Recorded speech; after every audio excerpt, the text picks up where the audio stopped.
अस्सलामु अलैकुम वरहमतुल्लाहि वबरकातुहू। अल्हम्दुलिल्लाह नहमदुहु व नस्तईनुहु व नस्तगफिरुहु व नऊज़ु बिल्लाहि मिन शुरूरि अनफुसिना व मिन सय्यिआति अअमालिना। मन यहदिहिल्लाहु फला मुदिल्ल लहु व मन युद्लिलहु फला हादिय लहु।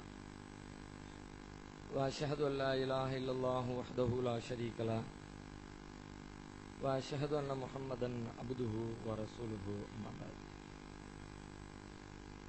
பெருமதிப்பிற்கும் மரியாதைக்கும் உரிய எல்லாம் வல்ல அல்லாஹுவின் நல்லடியார்களே, அருமை பெரியோர்களே, தாய்மார்களே, சகோதர சகோதரிகளே, ஏக இறைவனின் அளப்பெரும் கிருபையினால் முஹம்மதுர் ரசூலுல்லாஹ் என்ற தலைப்பின் கீழ் நடத்தப்படுகிற இந்த மாநாடு தமிழகத்தினுடைய பல்வேறு பகுதிகளில் கடந்த சில மாதங்களாக தொடர்ச்சியாக நடத்தப்பட்டு கொண்டு வருகிறது. அதன் ஒரு பகுதியாக இன்றைக்கு நடைபெற்றுக் கொண்டிருக்கிற இந்த மாநாட்டில் மாணவி வழி நடப்போம், மதுகபை ஒழிப்போம் என்ற தலைப்பினை எனக்கு வழங்கியிருக்கிறார்கள். நபிகள் நாயகம் ஸல்லல்லாஹு அலைஹி வஸல்லம் அவர்கள்தான் நம்முடைய வாழ்க்கையின் முன்மாதிரி என்பதை முஸ்லிம்கள் பெருவாரியாக குழுமி இருக்கிற ஒரு கூட்டத்தில் சொல்ல வேண்டிய துர்பாக்கிய நிலை நமக்கு ஏற்பட்டிருக்கிறது. ஏனென்றால் இஸ்லாத்தினுடைய அடிப்படை கொள்கை கோட்பாடு இரண்டு அடிப்படைகளின் மீதுதான் நிறுவப்பட்டிருக்கிறது. ஒன்று லா இலாஹ இல்லல்லாஹ், மற்றொன்று முஹம்மதுர் ரசூலுல்லாஹ்.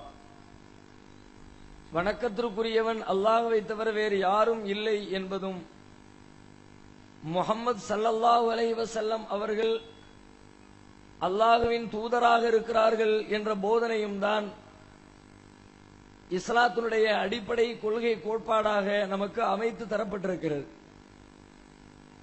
முஹம்மதுர் ரசூலுல்லாஹ் என்ற சொல்லுடைய பொருள் என்ன? நபிகள் நாயகம் அவர்கள் அல்லாஹ்வுடைய தூதராக இருக்கிறார்கள் என்று அதற்கு மேலோட்டமாக பொருள் சொன்னாலும்,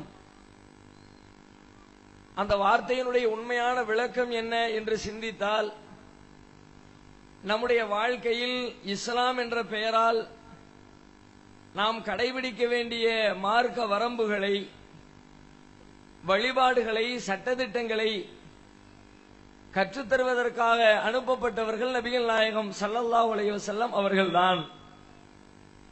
அவர்கள் காட்டிய வழியில்தான் நாம் நடக்க வேண்டும் என்பதைத்தான் முஹம்மதுர் ரசூலுல்லாஹ் என்ற சொல்லே நமக்கு சொல்லித் தருகிறது. ஏன் அவர்கள் காட்டிய வழியில் நடக்க வேண்டும்? நாளை மறுமையில் நாம் வெற்றி பெற வேண்டும் என்றால் அதற்கான வழிகாட்டுதல்களை அவர்கள் வழியாகத்தான் இறைவன் நமக்கு வழங்கி இருக்கிறான். ஒவ்வொரு நேர தொழுகையின் பொழுதும் நாம் இறைவனிடத்திலே கேட்கிறோம், இஹ்தினஸ் ஸிராத்தல் முஸ்தகீம், இறைவா எங்களுக்கு ஸிராத்துல் முஸ்தகீமை, தெளிவான பாதையை எங்களுக்கு காட்டு, நேரான வழியிலே, நிலையான வழியிலே எங்களை நீ நடத்தாட்டு என்று ஒவ்வொரு நேர தொழுகையின் பொழுதும் ஒவ்வொரு ரக்காத்திலேயும் அல்லாஹ்விடத்திலே நாம் கோரிக்கை வைத்துக் கொண்டே இருக்கிறோம். ஏன் நாம் நேர்வழியில் நடக்க வேண்டும்? அப்பொழுதுதான் மறுமையில் வெற்றி பெற முடியும், இறைவனுடைய திருப்தியை பெற முடியும், இறைவனின் சுவனத்தை பரிசாக பெற முடியும். அதற்கு நாம் செல்ல வேண்டிய பாதை ஸிராத்துல் முஸ்தகீம் என்று சொல்லப்படுகிற நேரிய பாதை, தெளிவான பாதை. இந்த பாதையை கற்றுத்தருவதுதான் நபிகளாருடைய வருகையின் பிரதானமான நோக்கம். திருமறை குர்ஆனிலே பல்வேறு இடங்களில் இந்த செய்தியினை அல்லாஹ் நமக்கு தெளிவுபடுத்துகிறான். ஒரு இடத்திலே அல்லாஹ் சொல்லுகிறான், குல் நபியே சொல்லுங்கள், இன்னனி ஹதானி ரப்பி இலா ஸிராத்தின் முஸ்தகீம், என்னுடைய இறைவன் எனக்கு வழிகாட்டி இருக்கிறான், ஸிராத்துல் முஸ்தகீம் என்ற நேரிய வழியினை எனக்கு காட்டியிருக்கிறான், வழங்கி இருக்கிறான். நபிகள் நாயகம் சென்ற வழி எதுவோ அதுதான் நேரிய வழி, அதுதான் சத்திய வழி. இதை மக்களுக்கு பிரகடனப்படுத்துவீராக என்று நபிகளாருக்கு இறைவன் கட்டளை பிறப்பிக்கிறான். அதே போல மற்றொரு இடத்திலே இறைவன் சொல்லுகிறான், وَإِنَّكَ لَتَدْعُوهُمْ إِلَى صِرَاطٍ مُسْتَقِيمٍ. நபியே, நீர் அவர்களை சிராத்துல் முஸ்தகீமின்பால் அழைக்கக்கூடியவராக இருக்கிறீர். நபிகள் நாயகம் அழைப்பு விடுக்கின்ற அழைப்பு சிராத்துல் முஸ்தகீமிற்கான அழைப்பு என்று மற்றொரு வசனத்திலே இறைவன் குறிப்பிடுகிறான். அதே போல இன்னொரு இடத்திலே திருமறை குர்ஆனிலே பேசுகிறான், وَإِنَّكَ لَتَهْدِي إِلَى صِرَاطٍ مُسْتَقِيمٍ. நீர் சிராத்துல் முஸ்தகீமின் பக்கம் வழிகாட்டக்கூடியவராக இருக்கிறீர். எனக்கு என் இறைவன் சிராத்துல் முஸ்தகீமை வழங்கி இருக்கிறான் என்று ஒரு வசனம் சொல்லுகிறது. நீர்தான் சிராத்துல் முஸ்தகீமின் பக்கம் அவர்களை அழைக்கிறீர் என்று ஒரு வசனம் சொல்கிறது. சிராத்துல் முஸ்தகீமின்பால் வழிகாட்டக்கூடியவராக நீர் இருக்கிறீர் என்று ஒரு வசனம் சொல்லுகிறது. இப்படி ஏராளமான வசனங்களில் நபிகள் நாயகம் அவர்கள் சென்ற பாதை, காட்டிய பாதை, அதுதான் நேரிய பாதை, உண்மையான பாதை, சத்திய பாதை என்று குர்ஆன் நற்சான்று பகிர்ந்திருக்கிறது. எனவேதான் நாம் நபி வழி நடக்க வேண்டும், நபிகள் நாயகம் காட்டிய வழியில் பயணிக்க வேண்டும். அதற்கு எதிரான புறம்பான எந்த பாதைகளையும் முஸ்லிம்களாகிய நாம் கடைபிடிக்க கூடாது என்று முஹம்மது ரசூலுல்லாஹ் என்ற செய்தி நமக்கு சொல்லித் தருகிறது. ஆனால் இன்றைக்கு முஸ்லிம்களாகிய நாம் இவ்வாறு வாழ்கிறோமா? நம்முடைய வாழ்க்கையில் இஸ்லாம் என்ற பெயரால் எதையெல்லாம் கடைபிடிக்கிறோமோ, எப்படிப்பட்ட வழிபாடுகளை செயல்முறைப்படுத்துகிறோமோ, அவை அனைத்துமே நபிகள் நாயகம் காட்டிய வழிமுறைதானா? அதற்கு மாற்றமாக ஏராளமான வழிபாடுகளை பார்க்கிறோம். நபிகளார் காட்டிய வழிக்கு புறம்பான செய்திகளை, வாழ்க்கை முறையை இன்றைக்கு நாம் பார்க்கிறோம். நம்முடைய முன்னோர்களை பல பேர் பின்பற்றுகிறார்கள், இமாம்களை பின்பற்றுகிறார்கள், ஹஜரத்துமார்களை பின்பற்றுகிறார்கள். ஊரிலே மெஜாரிட்டியான மக்கள் எதை கடைபிடிக்கிறார்களோ அதையே நாங்களும் கடைபிடிக்கிறோம் என்று பல பேர் செயல்படுகிறார்கள். இப்படி நபி வழியை தூக்கி எறிந்துவிட்டு தம்முடைய இஷ்டப்படி பல பேர் இன்றைக்கு வாழ்ந்து கொண்டிருக்கிறார்கள். அதனுடைய உண்மை நிலவரத்தை எடுத்து சொல்வதற்காக, அதனால் ஏற்படுகிற கேடுகளை புரிய வைப்பதற்காக, அதற்காகத்தான் இப்படிப்பட்ட மாநாடு அறிவிக்கப்பட்டிருக்கிறது. திருக்குர்ஆனிலே இறைவன் சொல்லுகிறான், وَيَوْمَ يَعَضُّ الظَّالِمُ عَلَى يَدَيْهِ. நாளை மறுமையில் நீதிமன்ற விசாரணை நடைபெறுகிற பொழுது ஆதம் அலைஹிஸ்ஸலாத்திலிருந்து கியாமத் நாள் வரை பிறக்க இருக்கிற எல்லா மக்களையும் கொண்டு வந்து நிறுத்தி அல்லாஹ் விசாரித்துக் கொண்டிருக்கிற அந்த விசாரணை நாளில் அநியாயம் செய்துவிட்டவர்கள் கவலைப்பட்டு துக்கப்பட்டு தங்களுடைய கரங்களை கடித்துக் கொண்டிருப்பார்கள். அவர்கள் சொல்லுவார்கள், யகூலு யா லைத்தனி இத்தகதுது மஅர் ரசூலி சபீலா. நாம் இந்த தூதரோடு ஒரு தொடர்பை ஏற்படுத்தி இருக்க கூடாதா? முகமது நபிகள் நாயகத்தை பின்பற்றி இருக்க கூடாதா? யா வைலதா லைத்தனி லம் அத்தகது ஃபுலானன் கலீலா. இவனோடு தொடர்பு வைத்தேனே, அதை வைக்காமல் இருந்திருக்க வேண்டுமே. ரசூலுல்லாவை விட்டுவிட்டு, நபிகள் நாயகத்தை விட்டுவிட்டு வேறு யாரு சொன்னதை நாம் கடைபிடித்து நடந்திருக்கிறோமோ அப்படிப்பட்டவர்களை நினைவு கூர்ந்து மக்கள் சொல்வார்களாம், நான் இந்த தூதரோடு ஒரு தொடர்பை வைத்திருக்க வேண்டும். அதை விட்டுப்புட்டு வேற யார் பின்னாடியோ போயிட்டனே, இவர் சொன்னார்னு கேட்டனே, அதை நான் செய்யாமல் இருந்திருக்க வேண்டுமே என்று நாளை மறுமையிலே சில பேர் புலம்புவார்கள். அப்படிப்பட்ட புலம்பலுக்கு நீங்கள் ஆளாகிவிடக் கூடாது என்றால் நபி வழியை பின்பற்றுவதை தவிர வேறு வழி இல்லை. திருமறை குர்ஆன் இன்றைக்கே சொல்லிவிட்டது. மறுமையில் வந்து நின்று புலம்பாத, அப்போ உன்னுடைய புலம்பலுக்கு பதில் கிடைக்காது, அதனால் உனக்கு எந்த நியாயமும் கிடைக்காது, அதுக்கு உனக்கு மாற்று வழி எங்கே கிடைக்காது. உலகத்தில் இந்த ஒன்றை புரிந்து கொள் என்று இறைவன் நாம் வாழுகிற காலத்திலே நமக்கு பாடம் நடத்துவதை பார்க்கிறோம். அதே போல அதே மஹ்ஷர் பெருவெளியிலே நடைபெறக்கூடிய இன்னொரு நிகழ்வை குர்ஆன் சொல்லுகிறது. உலகத்திலே சில மக்கள் வேறு சில மக்களை பின்பற்றுகிறார்கள், நபிகள் நாயகத்தை விட்டுவிட்டு ஆலிம்களை பின்பற்றுகிறார்கள், இமாம்களை பின்பற்றுகிறார்கள். இப்படி பின்பற்றியவர்களும் பின்பற்றப்பட்டவர்களும் நாளை மறுமையிலே சந்தித்துக் கொள்கிற பொழுது நடைபெறுகிற நிகழ்வுகள் குறித்து குர்ஆன் சொல்லுகிறது. இது தபர்ர அல்லதீன துபிஉ மினல்லதீன தபஉ வராவுல் அஸாப வ தகத்தஅத் பிஹிமுல் அஸ்பாப். நாளை மறுமையிலே வேதனையை பார்க்கிற பொழுது பின்பற்றப்பட்டவர்கள் அவர்கள் சொல்வார்கள், பின்பற்றியவர்களை விட்டு விலகி விடுவார்கள். உங்களுக்கு எங்களுக்கு சம்மதமில்லை, ஓடி பேரு. என்று பின்பற்றியோரும் பின்பற்றப்பட்டோரும் பிரிந்து விடுவார்கள். காலல்லதீன தபஉ லவ் அன்னலனா கர்ரத்தன் ஃபனதபர்ரா மின்ஹும் கமா தபர்ரவு மின்னா. அப்ப இவங்க சொல்லுவாங்களாம், அப்பாவி மக்கள், பொதுமக்கள், இன்னைக்கு எங்களை விட்டு பிரிஞ்சு போயிட்டீங்களே, அல்லாஹ் மட்டும் எங்களுக்கு இன்னொரு வாழ்க்கையை தந்தால், மீண்டும் உலகத்திற்கு எங்களை அனுப்பி வைத்தால், இன்றைக்கு நீங்கள் எப்படி எங்களை விட்டு விலகி விட்டீர்களோ அதே போல நாங்களும் உங்களை விட்டு விலகி விடுவோம் என்று சொல்வார்கள். ஆனால் அவர்களுக்கு மீண்டும் ஒரு வாய்ப்பு வழங்கப்படாது. கொடுக்கப்பட்ட ஒரு வாய்ப்போடு முடிந்து போய்விடும். மீண்டும் உலகத்திலே படைக்கப் போவது இல்லை, மீண்டும் வாழப்போவது இல்லை. வாழுகிற இந்த ஒரு வாழ்க்கையில் நபி வழியை பின்பற்றுங்கள், தூதர் காட்டிய வழியிலே நடைபோடுங்கள், வேறு யாருடைய வழியையும் பின்பற்றி விடாதீர்கள். இப்படி திருமறை குர்ஆனை திறந்தால் எண்ணற்ற பல வசனங்கள், நூற்றுக்கணக்கான பல வசனங்கள் இந்த கருத்தை திரும்ப திரும்ப திரும்ப உலகத்திற்கு சொல்லிக் கொண்டே இருக்கிறது. இன்றைய நடப்பு நிலவரம் என்ன? நபி வழியை பின்பற்ற வேண்டும் என்று நாம் சொல்லுகிறோம். ஆனால் நம்மை வழிநடத்துகிற ஆலிம்கள், மார்க்கம் படித்தவர்கள், பள்ளிவாசல்களில் இமாம்களாக இருக்கிறவர்கள், அவர்கள் மக்களுக்கு என்ன போதிக்கிறார்கள்? நபிகள் நாயகத்தை பற்றிய பேச்சையே எடுப்பதில்லை, மதுஹபுகளை பின்பற்ற வேண்டும் என்றுதான் போதிக்கிறார்கள். ஹனபி மதுஹபை பின்பற்றுங்கள், ஷாஃபி மதுஹபை பின்பற்றுங்கள், 4 மதுஹப்ல ஏதாவது ஒரு மதுஹபை பின்பற்றுங்க. 4 மதுஹபை பின்பற்றாதவர் அவர் பள்ளிவாசலுக்குள்ள வர்றதுக்கே தகுதி இல்லை. எந்த அளவிற்கு மக்களுக்கு மதுஹபு மாயை புகுத்தப்பட்டிருக்கிறது என்றால், ஒருவர் முஸ்லீமாக இருக்கிறார் என்பதற்கு அடையாளமே மதுஹபிலே இருப்பதுதான், மதுஹபை பின்பற்றுவதுதான். அவருடைய தொழுகை ஏற்கப்பட வேண்டும் என்றால் அவர் ஒரு மதுஹபின் அடிப்படையில் தொழ வேண்டும்.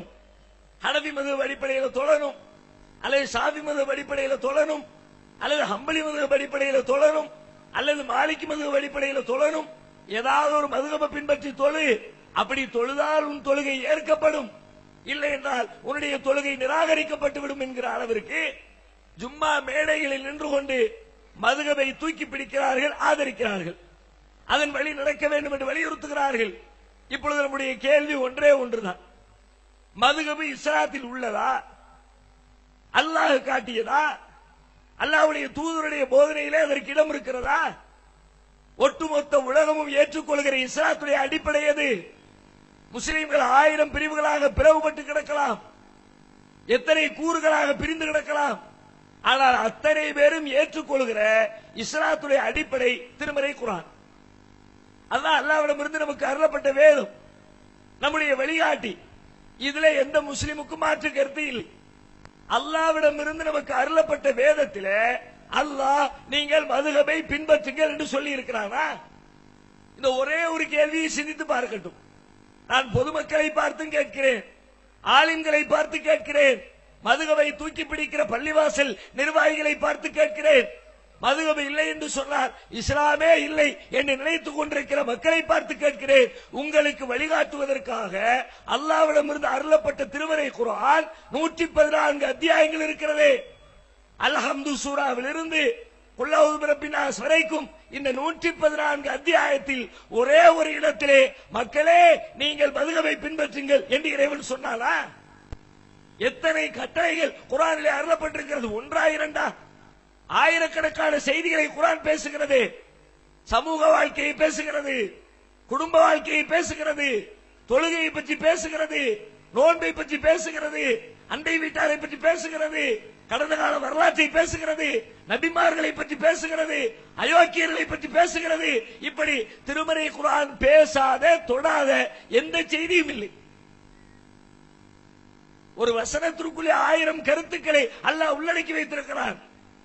இப்படி திருமறை குர்ஆன் உலக மக்களுக்கு பிறந்தது முதல் இறப்பது வரை தேவைப்படுகிற எல்லா செய்திகளுக்குமான வழிகாட்டித்தானே திருமறை குர்ஆன். அப்படிப்பட்ட குர்ஆனிலே மதுஹபை குறித்து சொல்லப்பட்டிருக்கிறதா? சொல்லப்படவில்லை என்றால் என்ன அர்த்தம்? இஸ்லாத்திற்கும் மதுஹபுக்கும் சம்பந்தம் இல்லைன்னு அர்த்தம், அவ்வளவுதானே. அல்லாஹ் சொல்லாமல் இஸ்லாம் எப்படி இருக்கும்? அல்லாஹ்வுடைய வேதத்திலே இல்லாமல் இஸ்லாமாக ஒன்று எப்படி இருக்க முடியும்? உலக மக்களுக்கு அருட்கொடையாக, நேர்வழிகாட்டியாக, அதுவும் அல்லாஹ் எந்த அளவுக்கு சொல்கிறான்? திருமறை குர்ஆன் உங்களுக்கு தெள்ள தெளிவான வழிகாட்டுதலை முன்வைக்கிறது.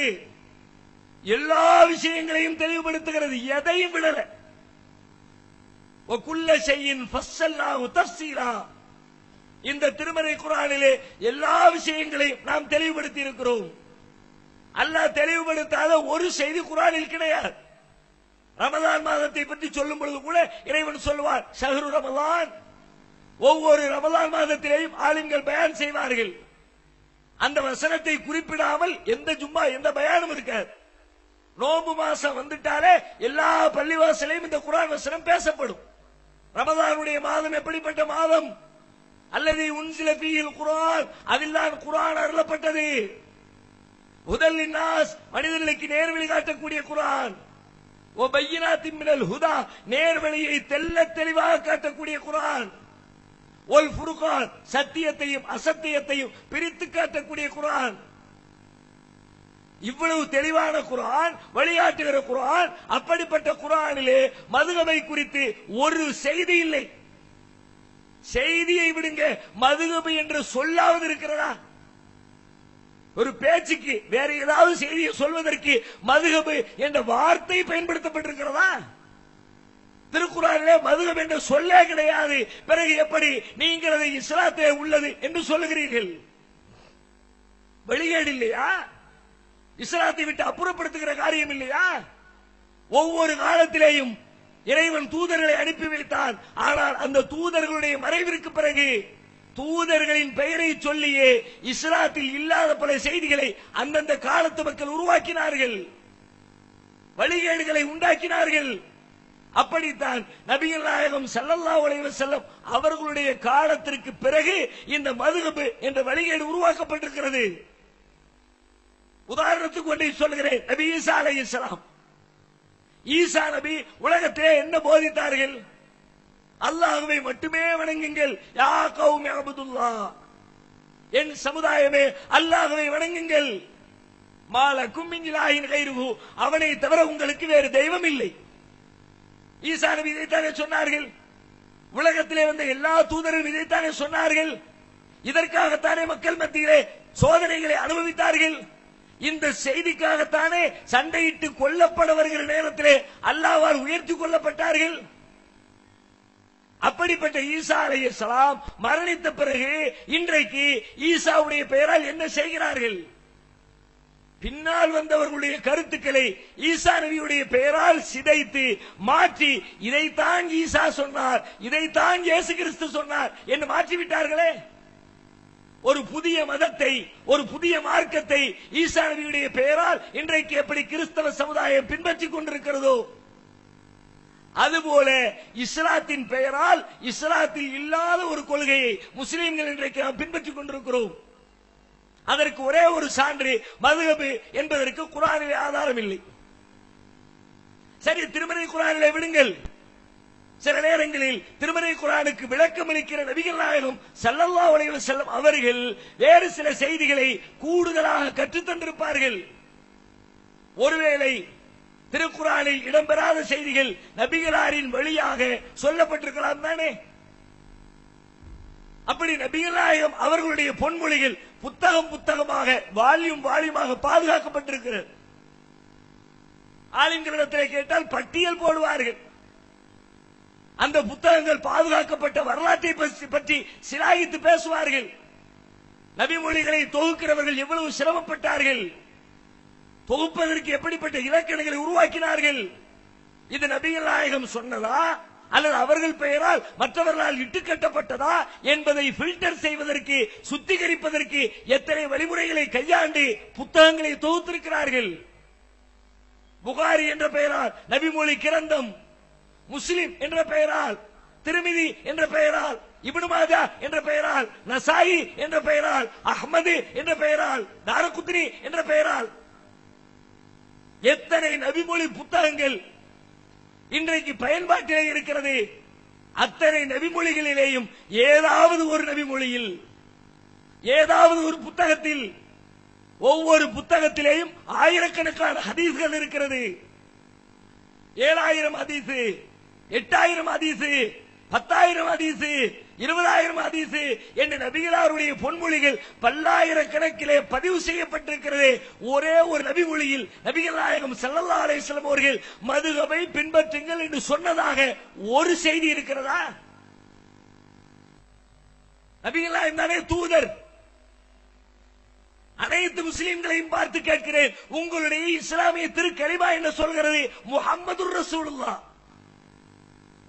முஹம்மது அவர்கள் அல்லாஹ்வுடைய தூதர். அதைத்தானே திக்ர் பண்றீங்க, அதைத்தானே பிள்ளைங்களுக்கு சொல்லிக் கொடுக்கிறீங்க. ஒருத்தர் இஸ்லாத்திற்குள்ளே நுழைவதாக இருந்தால் அவருக்கும் அதைத்தானே கற்றுக் கொடுக்கிறீர்கள். அஷ்ஹது அல்லா இலாஹ இல்லல்லாஹ் வ அன்ன முஹம்மதர் ரசூலுல்லாஹ். முஹம்மதுர் ரசூலுல்லாஹ் தானே உங்களுக்கான வழிகாட்டி, உங்களுக்கான முன்மாதிரி.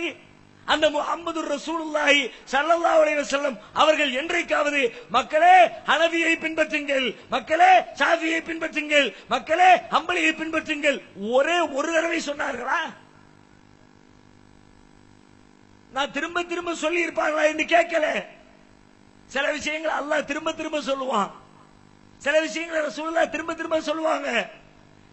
தொழுகையை எடுத்துக்கொள்ளுங்கள், திருமறை குர்ஆனிலே ஏறத்தாழ 100க்கும் நெருக்கமான இடத்தில் தொழுவுங்கள் தொழுவுங்கள் தொழுவுங்கள் சொல்லிக்கொண்டே இருக்கிறார். அகீமுஸ்ஸலா அகீமுஸ்ஸலா அகீமுஸ்ஸலா குர்ஆனிலே எக்கச்சக்கமான இடங்களில் பதிவு செய்யப்பட்டிருக்கிறது. ஜகாத்தை பற்றி அப்படி இறைவன் பேசுகிறார். ஆத்து ஜகா ஆத்து ஜகா ஆத்து ஜகா எக்கச்சக்கமான இடங்களில். சந்தேகத்திற்கு இடமே இருக்காது. எல்லாரும் தொழுதாகணும், வசதி படைத்தவர் ஜகாத்து கொடுத்தாகணும். அப்படி திருக்குர்ஆன் நெடுகிலும் சொல்லப்பட்டதை போல நான் கேட்கவில்லை. நபிகள் நாயகத்தின் பல்லாயிரக்கணக்கான அறிவுரைகளில் ஒரே ஒரு இடத்திலே, ஒரே ஒரு நாளிலே, ஒரே ஒரு நேரத்திலே மக்களே மதுஹபை பின்பற்றுங்கள் என்று சொன்னதற்கு ஆதாரம் உண்டா? அல்லாஹ் சொல்லவில்லை, அல்லாஹ்வுடைய தூதர் சொல்லவில்லை. பிறகு எப்படி அது இஸ்லாமாக இருக்க முடியும்? எங்கிருந்து வந்தது மதுஹபு? யார் உருவாக்கினார்கள்? அதனுடைய பின்னணி என்ன? மறுமையிலே இறைவன் உங்களிடத்திலே மதுஹபை பற்றி கேள்வி கேட்பானா? நீ ஷாஃபியை பின்பற்றினாயா, ஹனபியை பின்பற்றினாயா என்பது கேள்வியா? அல்லாஹ்வுடைய தூதராகிய முஹம்மதை பின்பற்றினாயா என்று கேட்கப்படுமா? நம்மை நோக்கி வர இருக்கிற கேள்வி என்ன? கொஞ்சம் நிதானமாக சிந்தித்து பாருங்கள். கேட்டால் இமாம்கள் ஒரு பதிலை ரெடிமேடாக வைத்திருக்கிறார்கள். என்ன பதில்? நபிகள் நாயகம் சொன்ன ஒரு செய்தி, இக்ததவு பில்லதைனி மின் பாதி அபீ பக்ரின் வ உமரின். மக்களே எனக்கு பிறகு நீங்கள் அபூபக்கரையும் உமரையும் பின்பற்றுங்கள் என்ற ஒரு செய்தி ஹதீஸிலே பதிவு செய்யப்பட்டிருக்கிறது. நம்ம ஆலிம் சாக்களை கேட்ட உடனே பதிலை தூக்கி போடுகிறார்கள். நாம மதுஹபை ஒழிப்போம் அப்படின்னு கூட்டம் போட்ட உடனே மதுஹபை காப்போம் பதில் கூட்டம் போடுகிறார்கள். கூட்டத்தை போட்டு என்னப்பா ஆதாரம், மதுஹபுக்கு என்ன சான்று என்று கேட்டால் இந்த செய்தியை காட்டுகிறார்கள். பாத்தீங்களா? இக்ததவு பில்லதைனி மின் பாதி அபீ பக்ரின் வ உமரின். எனக்கு பிறகு அபூபக்கரையும் உமரையும் பின்பற்றுங்கள் என்று ரசூலுல்லாஹ் சொல்லி இருக்கிறார்கள். அதனால் தான் நாங்கள் மதுஹபுகளை பின்பற்றுகிறோம். நான் ஒன்று கேட்கிறேன், இந்த செய்தியின் அடிப்படையில் நீங்கள் மதுஹபை உண்டாக்கியது உண்மை என்றால் நீங்கள் உருவாக்கிய மதுஹப் எப்படி இருக்க வேண்டும்? அபூபக்கர் மதுஹப், உமர் மதுஹப் என்றல்லவா இருக்க வேண்டும். எனது செய்தியாகத்தான் சொல்லு, அபூபக்கரை பின்பற்றுங்க, உமரை பின்பற்றுங்க. அதுக்கு என்ன அர்த்தம் நான் இரண்டாவது சொல்றேன். அந்த செய்தியின்படி நீங்கள் மதுஹபை உண்டாக்கியது நியாயம் என்று சொன்னால் நீங்கள் என்ன மதுஹபை உருவாக்கி இருக்கணும்? அபூபக்கர் மதுஹப், உமர் மதுஹப் அப்படியா இருக்கிறது? அப்படி உண்டாக்கி இருந்தால் கூட ஏதோ மனசு ஆறும்னு சொல்லலாம். ஆனால் அதுவும் நியாயம் கிடையாது, அதையும் ஏற்க முடியாது. ஒரு பேச்சுக்கு அபூபக்கர் பெயரால் உண்டாக்கி இருப்பதை கூட சமூகத்திலே நியாயப்படுத்த வழிகள் உண்டு. ஏன் நீங்கள் சொல்லுகிற இந்த இமாம்களை எல்லாம் விட மார்க்கத்திலே, இந்த சமூகத்திலே நபி தோழர்களுடைய நிலை எங்கோ உயர்ந்த நிலை. அவர்களுடைய இடத்தை வேறு யாரும் அடைய முடியாது, அப்படிப்பட்ட சிறந்த நிலை. அபூபக்கருக்கு இந்த சமூகத்திலே உள்ள முக்கியத்துவம் என்ன? நபிகள் நாயகத்தினுடைய நெருங்கிய தோழர். பல தடவைகள் நபிகள் நாயகம் ஸல்லல்லாஹு அலைஹி வஸல்லம் அவர்களே அபூபக்கரை நினைத்து சிராயித்து எத்தனை கட்டங்களில் பேசியிருக்கிறார்கள். இன்னமின் அமன்னன் நாஸ் ஃபீ சுஹ்பத்திஹி வ மாலிஹி அபூபக்கர். மனிதர்களிலேயே நட்பாலும் பொருளாலும் எனக்கு அதிகமாக உதவி இருக்கிறவர் இதோ இந்த அபூபக்கர். நபிகளாருடைய சிரமமான நேரங்களில் எல்லாம் துணை நின்ற தோழர். நபிகளாரின் காலம் முழுக்க வலதுகரமாக செயல்பட்டவர். தௌர் குகையிலே திருமறை குர்ஆன் அல்லாஹ் சொல்றான், மக்கா குறைஷிகளால் காபிர்களால் விரட்டி அடிக்கப்பட்ட பொழுது தௌர் குகையிலே தங்கியிருந்த நேரத்திலே அபூபக்கர் நபிகள் நாயகத்தை காப்பாற்ற வேண்டுமே என்ற கவலையில் இருக்கிறார்கள். குர்ஆன் அந்த வரலாற்றை எல்லாம் சொல்லுகிறது. இது யகூலு லி ஸாஹிபிஹி லா தஹஸன். அவர் குகையிலே தன்னுடைய தோழருக்கு சொன்னார், கவலைப்படாதீர்கள், இன்னல்லாஹ மஅனா, அல்லாஹ் நம்மோடு இருக்கிறார். திருமறை குர்ஆனிலே நபிகள் நாயகத்தினுடைய தோழர் என்று சிலாயிக்கப்பட்டவர் அபூபக்கர். நபிகள் நாயகம் ஸல்லல்லாஹு அலைஹி வஸல்லம் அவர்கள் கடைசி காலகட்டத்தில் நோய்வாய்ப்பட்டிருந்த நேரத்திலே அதற்கு முன்னதாக மஸ்ஜித் நபவிக்கு வரக்கூடிய வாசல்களை எல்லாம் அடைக்க சொன்னார்கள். பல்வேறு வாசல்கள் பாதைகள் இருக்கிறது, அனைத்தையும் அடைத்து விடுங்கள், அபூபக்கர் வருகிற பாதையை தவிர. அந்த அளவுக்கு ரசூலுல்லாஹ் அபூபக்கர் மேல பாசம் வைத்திருந்தார்கள். வலவ் குந்து முத்தகிதன் கலீலன் லத்தகல்து அபூபக்கரின் கலீலா. நான் உலகத்திலே ஒரு தோழனை, ஒரு உயிர் நண்பனை தேர்வு செய்வதாக இருந்தால் அபூபக்கரை தான் அந்த இடத்திலே வைப்பேன். இப்படி நபிகளாரால் சிராயித்து சொல்லப்பட்ட அபூபக்கர் பெயரில் மதுகப் இருக்கிறது. நாங்கள் அபூபக்கர் மதுகபா என்கிறீர்கள். உமருடைய பெயரில் மதுகப் இருக்கிறது. உமரை பற்றி ரசூலுல்லாஹ் சொன்னார்கள், இன்னல்லாஹ லா யன்திகு அலா லிசானி உமர். உமருடைய நாக்கிலே அல்லாஹ் பேசுகிறான். உமர் சொன்ன மாதிரியே சில கட்டங்களில் திருக்குர்ஆன்ல வசனம் அருளப்பட்டது. அப்படிப்பட்ட அபூபக்கர் பெயரில் மதுகபு இல்ல, உமர் பெயரில் மதுகபு இல்ல. ஆனால் மதுகபிற்கு ஆதாரம் கேட்கிற பொழுது அபூபக்கரையும் உமரையும் பின்பற்றுங்கள் என்ற ஹதீஸை காட்டுகிறார்கள். அந்த ஹதீஸ் என்ன சொல்கிறது? நபிகள் நாயகத்துக்கு இரண்டு தலைமை, ஒன்று ஆன்மீக தலைமை, இன்னொன்று ஆட்சி தலைமை. ஆன்மீக தலைமையை பொறுத்தவரைக்கும் ரசூலுல்லாஹோட முடிஞ்சு போச்சு. அதுக்கு பிறகு யாரும் நபிகளாருடைய இடத்தை அடைய முடியாது, மார்க்க வழிகாட்டுதலை முன்வைக்க முடியாது. ஆட்சி தலைமையை பொறுத்தவரைக்கும் அது காலகாலத்திற்கும் தொடர்ந்து கொண்டே இருக்கும். அதனால நாம் போன பிறகு அபூபக்கர் தலைவராக வந்தார்னா அவருக்கு கட்டுப்படுங்க. உமர் தலைவராக வந்தார் என்றால் உமர் சொன்னபடி கேளுங்க. உலகத்திற்கு, நிர்வாகத்திற்கு, சட்ட திட்டத்திற்கு, தேச தலைமைக்கு சொன்ன ஒரு செய்தி அது. மார்க்கத்துக்கு சொல்லப்பட்டது அல்ல. அபூபக்கர் தொலை சொன்னா தொழுவுங்க, நோம்பு வைக்க சொன்னா நோம்பு வைங்க என்ற அந்த வசனத்திற்கு பொருள் இல்லை. இந்த செய்தியை கொண்டு வந்து ஆதாரம் காட்டுகிறீர்களே, நியாயமா? இதற்கும் மதுகபுக்கும் எங்கே சம்பந்தம் இருக்கிறது? ஒரு சம்பந்தமும் இல்லை. பிறகு எப்படி உருவானது? யார் உருவாக்கினார்கள்? மதுகபை எந்த இமாம்களின் பெயரால் இந்த மதுகபுகள் உண்டாக்கப்பட்டிருக்கிறதோ அந்த இமாம்களாவது இந்த மதுகபை உண்டாக்கினார்களா? அவங்களுக்கு இதுக்கும் கூட சம்பந்தம் கிடையாது. ஆனா நம்ம அப்படித்தான் நினைக்கிறோம். ஹனபி மதுஹப் என்றால் ஹனபி இமாம் அபூ ஹனீஃபா உருவாக்கியது. ஷாஃபி மதுஹப் என்றால் ஷாஃபி இமாம் உருவாக்கியது. மாலிகி மதுஹப் என்றால் மாலிகி இமாம் உருவாக்கியது. ஹம்பலி மதுஹப் என்றால் அஹ்மது பின் ஹம்பல் உருவாக்கியது. இல்லை மக்களே, அந்த மதுஹபுகளுக்கும் இந்த இமாம்களுக்கும் கடுகளவு கூட சம்பந்தம் இல்லை. மதுஹப் இமாம்களாக யாரை சொல்லுகிறாரோ அவர்கள் வாழுகிற காலத்தில் என்ன சொன்னார்கள் தெரியுமா? பின்னாடி யாராவது இதுபோல நம்முடைய பெயரை சொல்லி புதிய வழிமுறைகளை உண்டாக்கிவிடக் கூடாது என்பதிலே கண்ணும் கருத்துமாக இருந்தவர்கள் அந்த இமாம்கள். எவ்வளவோ நல்ல விஷயங்களை மக்களுக்கு கற்றுத்தந்த அந்த இமாம்கள் தன்னுடைய பெயரால் தன்னுடைய கருத்தை மார்க்கம் என்று மக்கள் பின்பற்றிவிடக் கூடாது, அதற்காக எக்கச்சக்கமான எல்லை கோடுகளை போட்டுவிட்டு சென்றார்கள். எத்தனை செய்திகள்! இமாம் ஷாஃபி சொல்கிறார்கள், இதா வஜத்துமான் ரசூலில்லாஹி ஸல்லல்லாஹு அலைஹி வஸல்லம் கிலாஃப கௌலி, நீங்கள் ரசூலுல்லாஹ்விடத்திலே இருந்து ஒரு செய்தியை கேள்விப்பட்டால், என்னுடைய பேச்சுக்கு என்னுடைய சொல்லுக்கு மாற்றமான ஒரு செய்தியை கேள்விப்பட்டால், ஃபகுது சுன்னத வதஉ கௌலி, நபிகளார் சொன்னதை எடுத்துக்கொள்ளுங்கள், நான் சொன்னதை விட்டுவிடுங்கள். நான் ரசூலுல்லாஹ் சொன்னதுக்கு மாற்றமா நான் ஒரு புதிய ஒரு செய்தியை சொல்லல, அல்லாஹ்வுடைய தூதர் சொன்னது அப்படின்னு வந்தா ஏத்துக்க, இல்லாட்டி ஏத்துக்காத. எனக்குன்னு ஒரு தனி கருத்து கிடையாது, நபி வழியை பின்பற்று, என்னை பின்பற்றாதே என்று சொன்னார்கள் இமாம் ஷாஃபி. குல்லு மசாலத்தின் தகல்லம்து ஃபீஹா பிகிலாஃபி சுன்னா, அதே ஷாஃபி சொல்கிறார்கள், நான் பேசிய ஒவ்வொரு செய்திகளும், ஒவ்வொரு மசாயில்களும், சட்டதிட்டங்களும்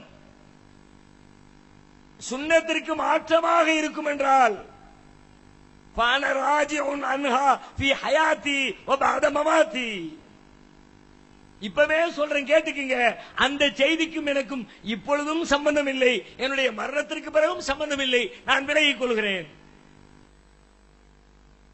தயவு செஞ்சு நான் சொன்னேன்னு எதையும் ஃபாலோ பண்ணிடாதீங்க, ரசூலுல்லாஹ் சொன்னதை ஃபாலோ பண்ணுங்க, அதை மட்டும் பின்பற்றுங்க, வேற எதையும் பின்பற்றாதீங்க, இமாம்களாகி எங்களை பின்பற்றாதீங்க என்று சொல்லி சென்ற இமாம்கள் மதுகபுகளை உண்டாக்கினார்களா? இமாம் மாலிகி ரஹ்மத்துல்லாஹி அலைஹி சொல்கிறார்கள், எந்த மாலிகி இமாமுடைய பெயரால் மாலிகி மதுகப் என்று உருவாக்கி வைத்திருக்கிறீர்களோ அந்த மாலிகி இமாம் சொல்கிறார், இன்னவான பஷருன், நானும் ஒரு மனிதன் தான், உகுதி உசீப், தவறுகளும் செய்வேன், சரியாகவும் செய்வேன், பந்துரூரகி, என் நான் சொல்வதை சிந்தித்து பாருங்கள், தீர ஆராயுங்கள், ஃபகுல்லுமா வாஃபகல் கிதாப வஸ்ஸுன்னா, நான் சொல்வதிலே அல்லாஹ்வுடைய வேதத்திற்கும் நபிகளாருடைய போதனைக்கும் எதுவெல்லாம் நெருக்கமாக இருக்கிறதோ ஃபகுது பிஹி, அதை எடுத்துக் கொள்ளுங்கள், வமாலம் யுவாஃபிகில் கிதாப வஸ்ஸுன்னா, எதுவெல்லாம் மாற்றமாக இருக்கிறதோ ஃபத்ருக்குஹு, அதை விட்டுவிடுங்கள். நாங்க சொல்றதை கேட்காதீங்க, ரசூலுல்லாஹ் சொன்னதை கேளுங்க. இதா ஸஹல் ஹதீஸ் ஃபஹுவ மதுஹபி, ஆதாரபூர்வமான நபிமொழி இருந்தால் அதுவே எங்கள் மதுஹபு, எங்களுக்கென்று தனித்த மதுஹபு கிடையாது. இதுதான் எல்லா இமாம்களும், ஷாஃபி இமாம், ஹனஃபி இமாம், மாலிகி இமாம், ஹம்பலி இமாம், எல்லா இமாம்களும் சொல்லி சென்ற செய்தி இது. ஆனால் அந்த இமாம்களுடைய பேராலே மதுஹபு உண்டாக்கி வச்சுக்கிட்டு அதை இஸ்லாத்தில் உள்ளது மாதிரி காட்டி அதுக்கு மக்கள் மத்தியில் வக்காலத்து வாங்கி அதை நிலைநாட்டுவதற்காக பாடுபட்டு அதை அழிக்கிற மக்களுக்கு எதிராக போர் பிரகடனம் செய்து யார் உருவாக்கினார்கள்? நபிகள் நாயகமும் அல்லாஹ்வும் மட்டும்தான் வேண்டும் என்று சொன்னால் ஆலிம்களால் தாங்கள் விரும்பியதை எல்லாம் சொல்ல முடியாது. ஏன்னா குர்ஆன்ல இருக்கா ஹதீஸ்ல இருக்கா டக்குன்னு செக் பண்ணி பார்த்து கண்டுபிடிச்சிடலாம். அதனால பின்னாடி வந்தவங்க என்ன பண்ணாங்க, நம்முடைய விருப்பு வெறுப்புகளை எல்லாம் மக்களிடத்திலே சொல்லி அதன்படி மக்களை வழிநடத்த வேண்டும் என்றால் குர்ஆனிலே இருந்து ஹதீஸிலே இருந்து மக்களை திசை திருப்ப வேண்டும் என்பதற்காகவே நபிகள் நாயகம் மரணித்து, இமாம்கள் மரணித்து பல வருடங்களுக்கு பின்னால் வந்த சில கெட்டவர்களால், சில அயோக்கியர்களால் திட்டமிட்டு உருவாக்கப்பட்டவை இந்த மதுஹபுகள். மதுஹபுக்காக வேண்டி கற்றுக் கொடுக்கப்படுகிற நூல்களை பார்த்தாலே உங்களுக்கு தெரியும். மதரசால ஓதி கொடுக்கறாங்கல்ல, ஆலிம்களுக்கு படிக்கிற மதரசாவுல மதுஹபு சட்டங்கள், ஹனஃபி மதுஹபு புத்தகம், ஷாஃபி மதுஹபு புத்தகம், புத்தகங்களை படிச்சு கொடுக்கறாங்களே, அந்த புத்தகத்தை பாருங்க. யாருடைய புத்தகம்? யார் எழுதிய புத்தகம்? அபூ ஹனீஃபா புத்தகமா? ஷாஃபியுடைய புத்தகமா? அந்த மதுஹபு இமாம்கள் எல்லாம் வாழ்ந்தது ஹிஜ்ரி 2, ஹிஜ்ரி 3 அந்த காலகட்டத்தில். அபூ ஹனீஃபா வாழ்ந்தது, பிறந்தது ஹிஜ்ரி 80, இறந்தது 150, 2ஆம் நூற்றாண்டுக்காரர். ஷாஃபி வாழ்ந்தது, பிறந்தது 150, மௌத்தா போனது 204.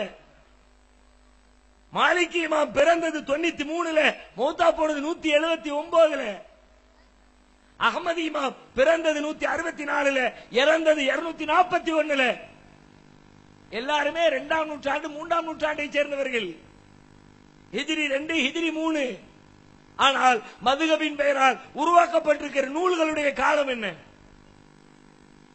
எத்தனையோ புத்தகங்கள், குதூரி, கன்சுத்தகாய்க்கு, ஷரஹுல் விகாயா, ஃபத்ஹுல் முயின், ஹிதாயா, ஃபதாவா ஆலம்கீரி, துர்ருல் முக்தார், ரத்துல் முக்தார், எக்கச்சக்கமான மதுஹப் நூல்கள். இதெல்லாம் எப்ப எழுதப்பட்டது? வரலாறு எடுங்க. குதூரி என்ற ஒரு ஹனஃபி மதுஹப் நூல் இருக்கிறது. ஹிஜ்ரி 5வது நூற்றாண்டிலே எழுதப்பட்ட நூல். ஏறத்தாழ அபூ ஹனீஃபா இமாம் மரணித்து 300 ஆண்டுகளுக்கு பிறகு எழுதப்பட்டது. ஹிதாயா என்ற ஒரு ஹனஃபி மதுஹப் நூல் ஹிஜ்ரி 6லே எழுதப்பட்டது. அபூ ஹனீஃபா மரணித்து 400 ஆண்டுகளுக்கு பிறகு எழுதப்பட்டது. தஹாவி ஹனஃபி மதுஹப் நூல் ஹிஜ்ரி 8லே எழுதப்பட்டது. அபூ ஹனீஃபா மரணித்து 600 ஆண்டுகளுக்கு பிறகு எழுதப்பட்டது. ஷரஹுல் விகாயா ஹனஃபி மதுஹப் நூல் ஹிஜ்ரி 8லே எழுதப்பட்டது. அபூ ஹனீஃபா மரணித்து 600 ஆண்டுகளுக்கு பிறகு எழுதப்பட்டது. கன்சுத்தகாய்க்கு ஹனஃபி மதுஹப் நூல் ஹிஜ்ரி 8லே எழுதப்பட்டது. அபூ ஹனீஃபா மரணித்து 600 ஆண்டுகளுக்கு பிறகு எழுதப்பட்டது. பதாயுல் கதீர் ஹிஜ்ரி 9லே எழுதப்பட்டது. பஹருர் ராயிக்கு ஹிஜ்ரி 10லே எழுதப்பட்டது. துர்ருல் முக்தார் ஹிஜ்ரி 11லே எழுதப்பட்டது. ஃபத்தாவா ஆலம்கீரி ஹிஜ்ரி 12லே எழுதப்பட்டது. சாரி, 12வது நூற்றாண்டிலே. ஹிஜ்ரி 12னா ஹிஜ்ரி 12ஆம் நூற்றாண்டு, 100 வருடங்கள்.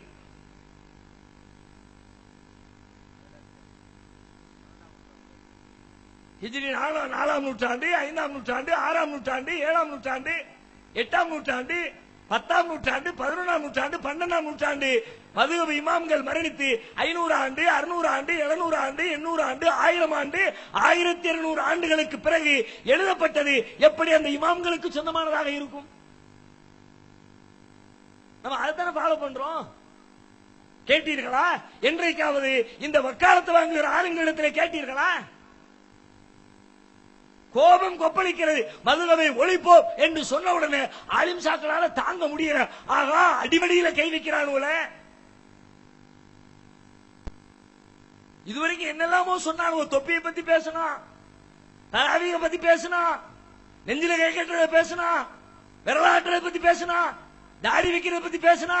ஆனா இப்போ நம்ம அடி வயிற்றுல கை வைக்கிறானே. மதுஹபின் பெயரை சொல்லித்தானே எல்லா கூத்துக்களையும், எல்லா கெட்டவைகளையும், எல்லா விருப்பங்களையும் மக்கள் மத்தியிலே திணித்துக் கொண்டிருக்கிறோம். இவர்கள் அடிப்படையே தகர்க்க கிளம்பி விட்டார்களே என்ற கோபத்திலே வெகுண்டி எழுகிறார்கள். மாநாட்டுக்கு தலைப்பு போட்டதுதான் மிச்சம். முஹம்மது ரசூலுல்லாஹ் மாநாடு தேனியிலே நடைபெறுகிறது என்று அறிவிக்கப்பட்டதுதான் மிச்சம். எல்லா ஜும்மாக்களும் பரபரப்பாக. ஏன் இன்றைக்கு சொன்னார்ல, இன்றைக்கு இந்த மஜ்லிஸிற்கு, இந்த சபைக்கு முஸ்லிம்கள் கூடிவிடக் கூடாது என்பதற்காக ஜமாத்துல் உலமாவின் சார்பிலே பல்வேறு கூட்டங்கள். நாட்டில் எவ்வளவு பிரச்சனை வந்துச்சு, கூட்டம் போட்டீங்களா? சமுதாய பிரச்சனை, மார்க்க பிரச்சனை, என்றைக்காவது களத்திற்கு வந்தீர்களா? பாபர் மசூதி இடிப்பிற்காக களத்திற்கு வந்தீர்களா?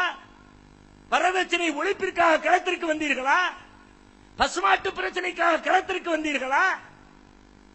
எத்தனை பிரச்சனை, தேசத்தை துண்டாடுகிற, முஸ்லிம்களை கருவறுக்கிற, இஸ்லாத்தை கொச்சைப்படுகிற ஆயிரம் விஷயங்கள், பிரச்சனைகள் நாடு முழுவதும் பரவிய நேரத்திலே எல்லாம் திருப்தியா சாப்பிட்டுட்டு படுக்கையை போட்ட என்னுடைய மதிப்பிற்குரிய ஆலிம்கள் முஹம்மது ரசூலுல்லாஹ்னு மாநாடு போட்ட உடனே உத்தமபாளையத்துல கூட்டம், கம்பத்துல கூட்டம், பெரிய குளத்துல கூட்டம், அதே தேதியில சேம் டைம்.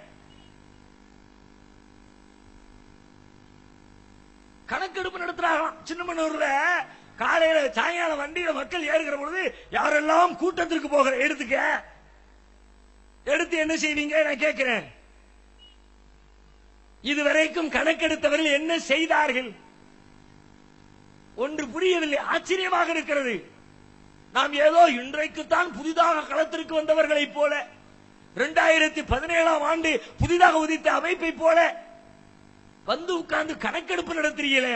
வருஷம் 40 வருஷமா கணக்கெடுத்தவன் அட்ரஸ் இல்லாம போயிட்டானே. என்ன நடந்திருக்கிறது? 35 ஆண்டுகள் 40 ஆண்டுகள் ஏகத்துவம் வளர்ந்து விடக்கூடாது, தௌஹீது கொள்கையை மக்கள் மத்தியிலே எடுபட்டு விடக்கூடாது என்பதற்காக வேண்டி கங்கணம் கட்டி உழைத்தீர்களே, உங்கள் உழைப்பினுடைய பலன் என்ன? 50 பேர் இருக்கிற பொழுது 51 ஆகிவிடக் கூடாது என்று பாடுபட்டீர்கள். அல்லாஹ் ரப்புல் ஆலமீன் பல்லாயிரக்கணக்கான மக்களை இப்பொழுது கூட்டி அமைத்திருக்கிறான்.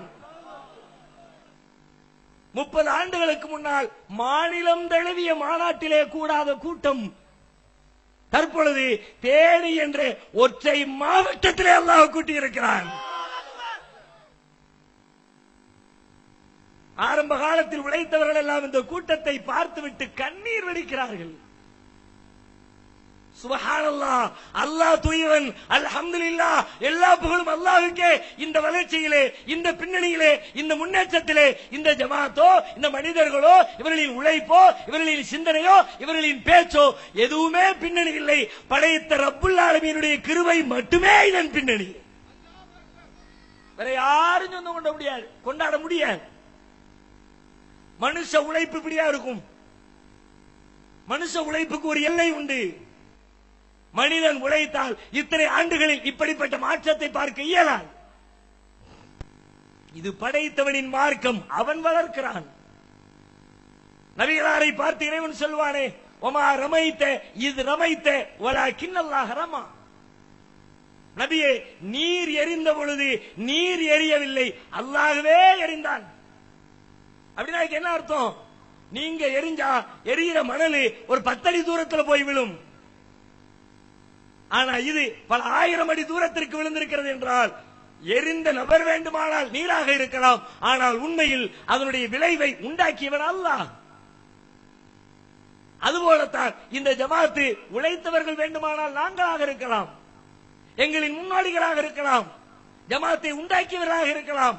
ஆனால் இத்தனை பெரிய வெற்றியை உண்டாக்கி கொடுத்தவர் அதுவும் எப்படிப்பட்ட நிலையிலே? முஸ்லிம்களுக்காக ஏற்பாடு செய்யப்படுகிற கூட்டம், முஸ்லிம்கள் பெருவாரியாக வசிக்கிற ஊரில் ஏற்பாடு செய்யப்படுகிற கூட்டம், முஸ்லிம்கள் பெருவாரியாக இருக்கிற ஊருக்கு பக்கத்திலே ஏற்பாடு செய்யப்பட்டிருக்கிற கூட்டம், அந்த முஸ்லிம்கள் வந்துதான் சபையை, மாநாட்டு திடலை நிறைக்க வேண்டும் என்ற கட்டாயத்திலே நடைபெறுகிற ஒரு கூட்டம் வேறு மாவட்டங்களில் இருந்து வர இயலாது. ஏன் எல்லா மாவட்டங்களும் தனித்தனியாக மாநாடு நடத்துகிறார்கள், அவரவர்கள் தத்தமது மாநாட்டுக்கு உழைக்கிறார்கள். எனவே மதுரையில் இருந்து, நெல்லையில் இருந்து, கோவையில் இருந்து, ஒட்டுமொத்த மாநிலத்தின் பல்வேறு பகுதிகளில் இருந்து கூட்டத்தை குழும செய்ய முடியாது. லோக்கல் மக்களை கொண்டுமே மாநாட்டை நடத்த வேண்டும் என்ற நேரத்தில் கூட்டத்துக்கு வந்துடக்கூடாதுன்னு தனி கூட்டம் போட்டு அதிகாரத்தோடு, செல்வாக்கோடு, பள்ளிவாசல்களில் ஜும்மா மேடைகளை பயன்படுத்தி எல்லா இமாம்களும் கொக்கரித்த போதும் கூட அந்த கொக்கரிப்புகளை நம்முடைய கால் தூசிக்கு சமமாக அல்லாஹ் மாற்றி இருக்கிறார் என்றால் எல்லா புகழும் அல்லாஹுக்கே. மதுகப ஒளி போனவன என்ன கோபங்கிறிய, அவ்வளவு கோபப்படுகிறீர்கள். ஒரு ஆதாரத்தை தாருங்கள், நாங்களும் சேர்ந்து ஃபாலோ பண்றோம். எங்களுக்கு எங்க மதுகபு மேல தனியா கோபம்? நாங்களும் உங்களை மாதிரி இருந்தவங்க தானே, அந்த மதுகபை தூக்கி பிடிச்சவங்க தானே ஒரு காலத்துல, அந்த மதுகபின்படி தொழுதவர்கள் தானே, அந்த மதுகபு காட்டிய வழியிலே நடந்தவர்கள் தானே. ஆனால் என்றைக்கு இஸ்லாத்துக்கும் மதுகபுக்கும் சம்பந்தம் இல்லை என்று விளங்கினோமோ அன்றைக்கு அதிலிருந்து வெளியிலே வந்திருக்கிறோம். இல்ல இல்ல ஆதாரம் இருக்குன்னா காட்டுங்க, மேடம் போடுறீங்களா சொல்லுங்க. என்ன சொன்னீர்கள்? மதுகபுக்காக நீங்கள் இதுவரை எடுத்து வைத்த ஆதாரம் என்ன? ஒன்று இல்லை.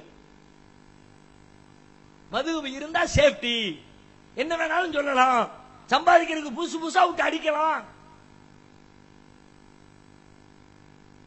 மதுகபில் உள்ள நான் கேட்கிறேன், மதுகபில் சொல்லப்பட்ட செய்திகளை உங்களால் கடைபிடிக்க முடியுமா? 100%. அவங்களுக்கு சுயநலமாக எதை கடைபிடித்தால் வருமானம் வருமோ, எதை கடைபிடித்தால் பெருமை கூடுமோ, எதை கடைபிடித்தால் பதவி கிடைக்குமோ அவற்றையெல்லாம் மதுகபின் பெயரால் செய்வார்கள். எதை கடைபிடித்தால் அடி வயிற்றில கை வைக்கிற சூழல் வருமோ அதை கண்டுகொள்ளாமல் விட்டு விடுவார்கள். என்னுடைய வார்த்தைகள் சற்று கடுமையாக இருக்கலாம். இந்த பகுதியிலே வயது முதிர்ந்த, மார்க்கத்திலே பழந்தின்று கொட்டை போட்ட பெரிய பெரிய ஆலயங்களும் உலமாக்களும் பெருமக்களும் பெருகி இருக்கலாம். என்னுடைய வார்த்தை சிறுவன் என்ற பெயரால் சற்று முதிர்ச்சி அடையாமல் கூட நீங்கள் பார்க்கலாம். வேறு வழி இல்லை, உங்களை விமர்சிப்பதை தவிர எங்களுக்கு வேறு வழி இல்லை. ஏனென்றால் நீங்கள் தெரிந்து கொண்டே செய்கிற அயோக்கியர்களாக இருக்கிறீர்கள். பொதுமக்கள் தவறு செய்கிறார்கள், மதுகம் என்கிறார்கள் என்றால் அவர்களாகவா போகிறார்கள்? நீங்கள் அந்த வழியை காட்டுகிறீர்கள். வேறு என்ன? மக்களாக தேடி படித்து மதுகபின் பின்னால் செல்கிறார்களா? கொஞ்சம் யோசித்து பாருங்கள்.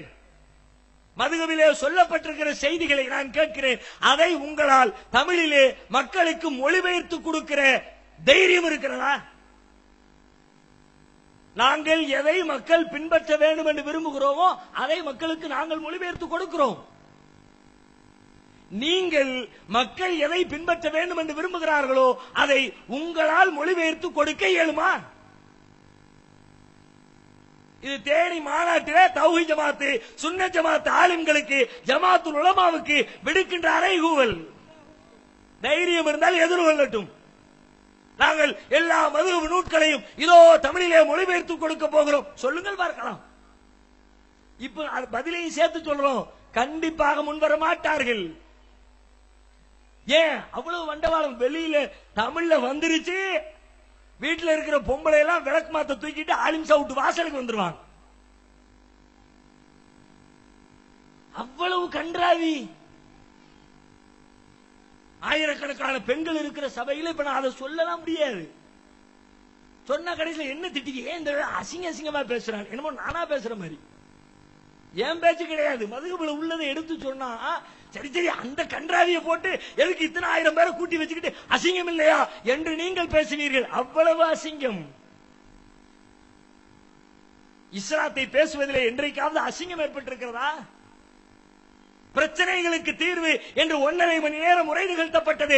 நபிகளார் காட்டிய ஒவ்வொரு பிரச்சனைக்கான தீர்வை சொல்லுகிற பொழுது மனம் ஒருபடி மேலாய் எழுந்து நிற்கிறது. நான் சத்திய மார்க்கத்தில் இருக்கிறேன், உண்மையான மார்க்கத்தில் இருக்கிறேன், சரியான தூதரை பின்பற்றுகிறேன் என்று மகிழ்ச்சி அடைகிறோம், பெருமிதம் கொள்ளுகிறோம். ஆனால் மதுகபை சொல்லுகிற பொழுது அப்படிப்பட்ட எண்ணம் ஏற்படுமா? அந்த தைரியத்தோடு உங்களால் மக்கள் மன்றத்திலே மதுகபு சட்டங்களை எடுத்து வைக்க முடியுமா? ஒவ்வொன்றையும் சொல்ல சொல்ல தலையை குனியணும், கேவலப்படணும், அசிங்கத்தை உணரணும். என்னடா இது கொள்கை என்று தலையில துண்ட போடணும். மதுகபை பேச ஆரம்பித்தார். ஒழுக்க சீர்கேடுகளுடைய ஒட்டுமொத்த குத்தகை மதுகபு நூல்கள். இல்லை என்று மறுக்கட்டும் பார்க்கலாம், மறுத்தால் தகுந்த ஆதாரங்களை வெளியிட தயார். இஸ்லாம் என்பது ஒழுக்க குன்று, ஒழுக்கத்தின் சிகரம். இஸ்லாத்திலே சொல்லப்பட்டதற்கு நிகராக ஒழுக்க போதனைகளை உலகத்திலே வேறு எந்த சித்தாந்தத்திலும் பார்க்க முடியாது. பாலியல் ஒழுங்கு, ஆண் பெண் ஒழுங்கு. இத்தனை ஆயிரம் மக்கள் குழுமி இருக்கிறோம், ஆண்களும் பெண்களும் அமர்ந்திருக்கிறோம். எத்தனை கட்டுப்பாடு, எவ்வளவு ஒழுங்கு.